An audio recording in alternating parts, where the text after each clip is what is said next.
Welcome aboard the Story Arc. I'm your captain, Kenny Mears, and let's take a voyage together.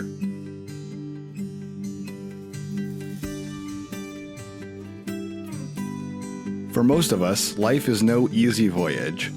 We have our ups and downs and struggles all around. And for many of us, we hold on to faith in something greater than us to get through the hard times, whether that be God or the universe. This week's story comes from a dear friend of mine, Mahonri, who has had an especially hard go of life. Now, this story is so deep that it went extra long, so today's episode is part 1, and next week we will have the second part of Mahonri's story. Here's Mahonri. Okay, awesome. So, my name is Mahonri. I was actually originally born in Mexico, Veracruz, by the Gulf of Mexico. And today I will actually going to talk about a personal story I've never told before to anybody, actually. It's going to be the first time. And so the story is pretty much about how the gospel actually has helped me a lot in my life, and how some experiences got me to here where I am today. So yeah, that's going to be my story for today. So we'll start off with, when I got here to the U.S., I was like 10 years old. And the first state I arrived to was Tennessee. So in Tennessee, I was actually one of the only Hispanic kids in the entire town. And a lot of people, thankfully, were actually really welcoming. A lot of people thought that it was really weird to see somebody with black hair, just different, like, darker features. Everybody was just blonde or brunette, but nobody really had black hair. So people thought it was pretty cool. But throughout those entire years, I was actually in Tennessee for 5 years. And during those 5 years, I started school there.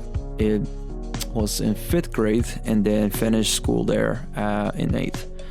Now, the problem was that my parents thought about something. And the fact was that I wasn't going to be able to go to college in Tennessee. So they were thinking about other options. And one of those options was actually to move to Texas. Now, in my entire life, actually, it was a hard transition to move to another country, but then move out to another state. And so I was in Texas just once in my life. So during that time when I was in Texas, when we finally arrived in 2016, fast forward, it was the first, I needed to attend high school. So that was like, when I arrived to Texas, I knew that I needed to go to high school. So I was pretty afraid. I didn't know what school I needed to attend. My family was super poor. We weren't able to afford food. So my dad actually, my family and I, we stayed at my dad's half-sister's house for a couple months, or 4 or 3 months. And during those entire time, and like during those days, it was pretty harsh. I could tell you for a fact, there was a lot of arguments. There was a lot of confusion at the time, resentment. I knew my mom at that time was maybe mad at my dad because she just really felt like she didn't need to leave Tennessee, and that we were just in such worse situation. And so at that time, when I was 14 when I got there, my older cousin, her name was Giselle, or is Giselle. She actually mentioned to my parents that she was attending high school. And so actually at that time, that high school was named Energy Institute High School. And so Energy Institute High School is actually one of the first high schools in the U.S. that was fully focused on engineering programs. So to actually do engineering yourself, not just to study it, but to actually deal with it. And so for me, that was like, whoa, that's like beyond my level. I don't think I could do that. I don't think I'm capable. I don't think I'm like smart enough to do those things. And so they told me, what do you have to lose? Just go ahead and just try to see if you can apply, and then if they accept you. And so it's a private program. It was a magnet school. And so I remember one day I went, and then I was in the cafeteria with my parents, and my cousin was there. And I was awaiting for one of the instructors to come get me and to get a math test. And so with that math test was just to place me in a certain category of where my math level was. So it turns out that my math level was in such a low level. So I was really ashamed about that. I was never really good at math.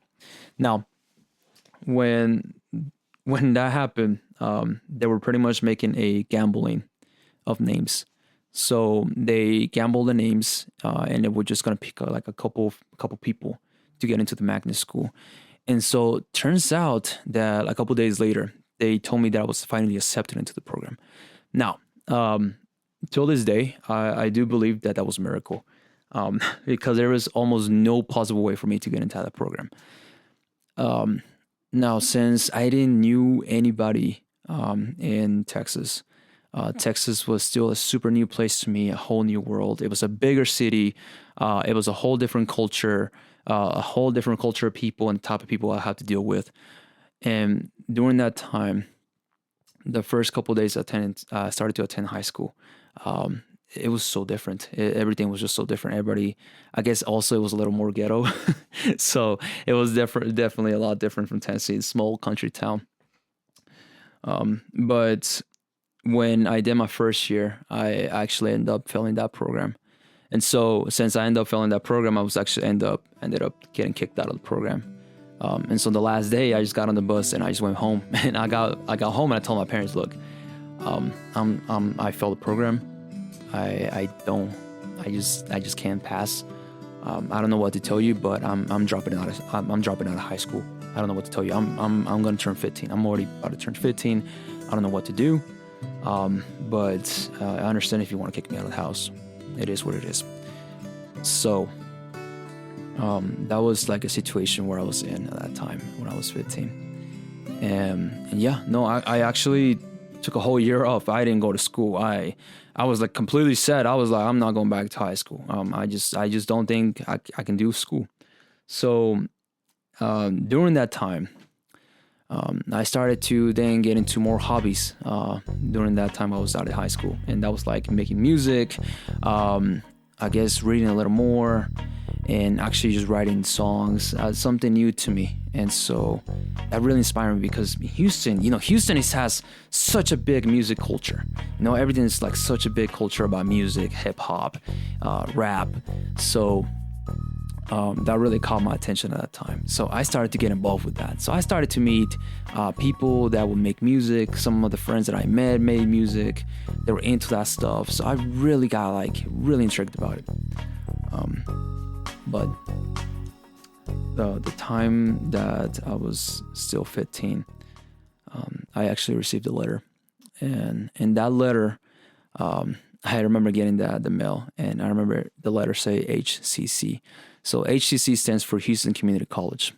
And so I was like, wait, I haven't even graduated high school, but I'm getting the Houston Community College letter? That doesn't make any sense. Doesn't add up. So I opened the letter and I read the letter itself. And it pretty much says that they were offering another opportunity to me to recover my credits that I didn't acquire in high school, and giving me another opportunity to actually get back into school so I could finish my education. And that the program was fully focused on finishing school quick so I can get a job, or I can just go to college or community college, whatever the case was. And so I didn't know what to think about that until my dad came and he was like, what is that? And so I remember showing my dad the letter, and he saw the letter and he was like, maybe God is trying to tell you something, man. And maybe he's giving you another chance. These things don't happen too often. So I would consider it. If you consider yourself an adult, then make your choices now. And so at that time, I honestly, I didn't know what to do. I was totally confused. I didn't have any vision of my future. I didn't have any plans. So, and the least thing I had was a relationship with God. So that was one of the biggest parts too. And after I consider the letter and the opportunity that was offered to me, it took me about 3 days or 4. And on the last day that I finally took the decision, I made the decision to just reach out and go in person. And so I made the process of going in person, signing up for this program. It was like a high school, but it was a program offered to just get you out of school quick. Cool. What happened the first year? First year, I totally failed. Again, But I was still in school, and I still needed to continue to get my credits. That's what they were trying to focus on. They just wanted me out of school. They just wanted to make sure that I graduated. During those times during high school too, I was actually introduced to some certain amount of people, and some certain people specifically. And I was introduced into a whole world where led me to really make like the wrong decisions. And during the time that I was still in high school, I was actually dealing with gang members. I was also dealing with a lot of actually some mafia members too. And during that time, I was actually getting myself in a lot of trouble. I remember a lot of the kids would get in fights. I remember when I was younger, I remember like people would get like in shootouts in the gas stations. I remember as well, we were in the car and we got shot up one night. And so, those things were, stuck with me still till this day. But though I remember that I just was so confused about what I was doing, because I knew I needed to finish high school first. But there was something else that I didn't understand. And I was like, there's something I just don't, that I'm not getting. The high school can be one thing. What happens after I finish high school, right? That was the question I was asking. Like, what do I do after that? What is really my purpose? What do I need to do? And so during the age at the time that I had, like I was 15 years old, I remember going to church, and I remember somebody on a Sunday, I remember going to one of the benches in the very back, and I just sat down, and I waited for sacrament to start. Sacrament when I was passed around, I didn't take the sacrament. I just refused to do such thing at that time. And when the speakers were finally were introduced, and they were talking about a topic about the atonement of Jesus Christ, it's pretty much one of them I remember mentioning about a patriarchal blessing. So I was like, whoa, what is that? Like, what is a patriarchal blessing? And I was just like, well, that's really intriguing. And after church services, we just went back home. So as we got home, I remember sitting down on the couch, and I was just still thinking about that. I was like, wait, that sounds like a patriarchal blessing. The way he like explained it to me just sounded like, whoa, it sounds like God just predicted his future. So I'm like, whoa, actually, I want to like have that. So I was like, I'm pretty curious, but I don't know how that works. And I remember my father coming up to me. He was like, you ever thought about like getting a patriarchal blessing? A patriarchal blessing? No, not really. I don't know what it is really, but I just heard of it. And he proceeded to explain what it is. And he explained that, the patriarchal blessing was one of those things that once in a lifetime opportunity where God directly speaks to you. And I thought that was amazing. I was like, wait, really? And my dad was, I've been serious about that. And so I was just intrigued about the idea. And I did believe in God. I just didn't believe that he really loved me. I didn't believe that he really cared about me. So at the age of 15 still, I then asked my father to help me get a patriarchal blessing. And then he set up an appointment later on, a couple days later, with the bishop. And the bishop then got in contact with me personally. And I was reaching out to see how I was doing. And asked me, hey, when do you have time to meet up? So that way we are able to talk about this patriarchal blessing you need. And it was intriguing because he said that you want. He says that you need. And I'm like, oh, okay. Yeah. I'd say actually we can do it tomorrow if possible. I want to actually do this as soon as possible. And so he did interview me. He talked to me. We talked about it. And I then was even more intrigued about the idea. And all I really wanted, I just wanted to really hear, I just want to hear God himself talk to me. And honestly, the first time, finally the day came for the day when I got a patriarchal blessing. And it was on, I think it was on a Tuesday, or it was like March 24th. I can't remember. But I remember going into this humble house. It was still a pretty big, nice house, but but I went in and it was really cozy as soon as I got in. I was like, whoa, this is such a nice house. And there was like a hymn playing in the background. And the patriarch's wife actually came up to us, and she was so sweet and so nice. I just felt like I was a whole different world. I'm like, I'm coming from this life to like this super humble, like lovely people, and I'm like, whoa. Yeah, it felt really different. But when I was there, the first thing the patriarch says, welcome. I'm actually honored that you're here. And I'm like, whoa, I've never had anybody in my life said that. So I was like, wow, I really do feel honored. So when the patriarch was talking to my family and I, he asked to have a moment alone with me and just talk about what's a patriarchal blessing, what's this going to be, how it can help me in my life. And we had a good conversation. I really loved that. I still remember the conversation till this day. When the time came when I got the actual patriarchal blessing,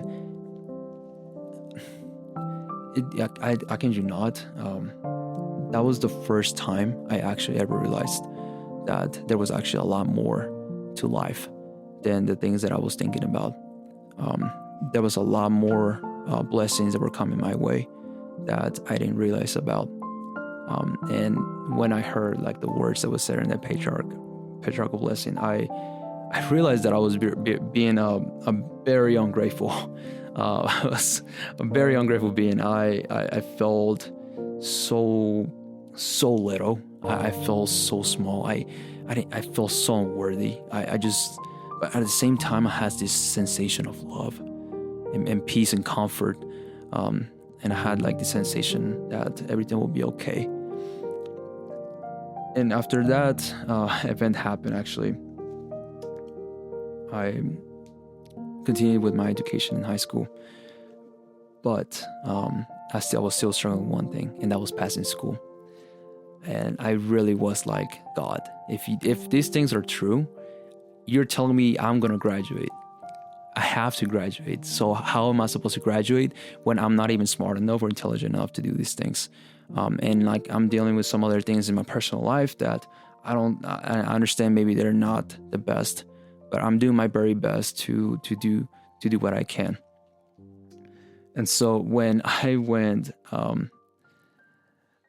continued to go to school, I got to the point where the principal actually told me that I was going to fail and that I was going to be officially get kicked out of the program, and that I was going to be prohibited from attending high school again in the state.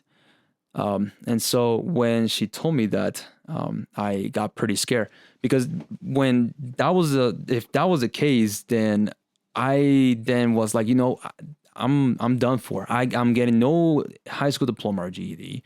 And then I'm prohibited to go back to school, even though I'm 17 at that time. And then I cannot get a good job. And so that really scared me. I was in fear at that time. And so the principal gave me one option. And I was like, look, I have one last chance for you, but you have to take it. But it's not going to be as easy as you think. And I was thinking, well, what is it? So she told me that I needed to attend different places around Houston, and it was different buildings, which means there were different high schools. And so I started to attend another program named On Time Grad. And On Time Grad was actually another program that was focused for people that didn't graduate high school. So if you were like 25, you just went back and you like trying to get your diploma, not a GED, your diploma. So I was put in there, and I was actually one of the youngest students. Everybody else, some of them had kids already. Some of these people already had a life going on. And some people were just starting a family. Some people were planning to get married. Some girls, I remember seeing like one of them was pregnant. I'm like, dude, what am I doing here? Like what the crap? So I'm asking myself, why am I here in this place when I should be back in my actual school, actually studying? And then I realized, you know what? God told me I'm going to graduate. So, you know what? I'll do it. So I then started to do the classes, attend the classes. And then as time progressed, time passed by, I went back to my actual school a couple months later. And as that happened, I was caught up. And they told me, look, you just need to finish the rest of the school year and then you'll graduate. And I was like, dude, absolutely. And I remember I remember the specific days. Those specific days, everybody was planning about, how are we going to celebrate after we graduate, or where are we going to go, or what place we're going to meet up at. People were making plans of like, hey, we should take pictures here and there. Other people were making plans to like maybe travel, spend time with their families. And some of the people were already planning to go to college and like, make a plan to just like attend a job. Some people had other job opportunities, and everybody's buying their coats and, like their hat. What do they call those? The hats, cabs? But I don't know. But graduation cap, I guess. But to me, I was like, yes, I want to do that. I want to buy my stuff. Where is my code? Where's my graduation code? So I remember just going to the office and I'm like, where's my graduation code? What? Then one of the secretaries is like, oh, what is your name? So I told her, like, oh, my name is Mahonri. Oh, okay, yeah, let me look you up. And so they had a whole list of graduation, right? And guess what? I was not in that graduation list. And they told me, look, you're actually not in that graduation list. So I was just like, what do you mean I'm not in the graduation list? That's what I mean. You're not in the graduation list, unfortunately. And I'm like, how is that possible? I went to another program for a couple months. I recovered my credits. What is going on?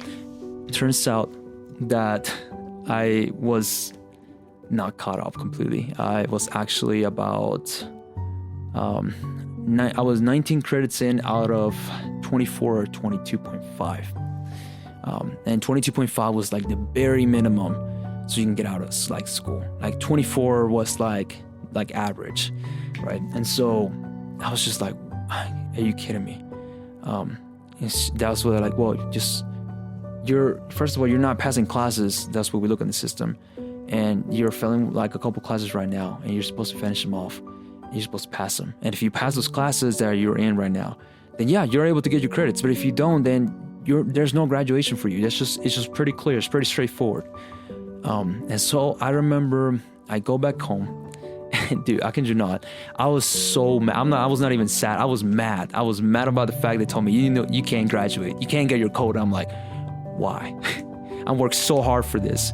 And I remember that one night also I got on my knees. I'm like, God, if you don't get me out of this place, I don't know what else to do. I really don't. I'm trying to do my very best, but it doesn't seem like things are working. Well, the next day I go to school again, and I remember seeing everybody getting graduation codes. Everybody's getting their stuff. And I'm like, dude, I'm one of the few people that I'm not. And then that made me sad. And I didn't know how to tell my mom how I was not going to graduate. And yeah, fast forward with that, I actually did not end up graduating. I actually ended up failing. And on the day of graduation, which I still remember till this day, it was like around June 6th or so of 2019. Everybody else was graduating except me. And I remember just going to the bathroom, and I remember just trying to shower. And I remember just sitting in the bathtub, I was just sitting there by myself, and I was alone at home. It was like a hot shower, and I didn't want to pick up my phone because everybody's Instagram, was popping off. Instagram, the only Instagram stories and photos that was popping off on my feed was like people graduating, taking pictures with friends, family members, and how they made it. I'm like, you know what, God, if I can't do it, then yeah, then I'm sorry. Maybe I did fail you, or I don't know what to do. I told him I'm gonna go back to the things that I was doing. So, and if that's something you don't like, then tell me right now, because if that's the case, then I'll make the decision right now, and that's gonna be my life from now on. And so, and I really did not want to go back. I was not in a position where I actually felt safe either. I was dealing with that at the same time. And I was also dealing with like some threats that I was receiving I was actually dealing with some losses that I had. I lost 2 friends of mine during that time in 2019, due to dumb decisions that I made as a younger person. But in the meantime, when those things were happening, I still needed to finish school, and you know, the more I talk about school, I understand it seems like the more the main topic, but the reason why I go such in detail with school is because later on I then started to attend like the very last program that they offered me, and I started attending school 24/7.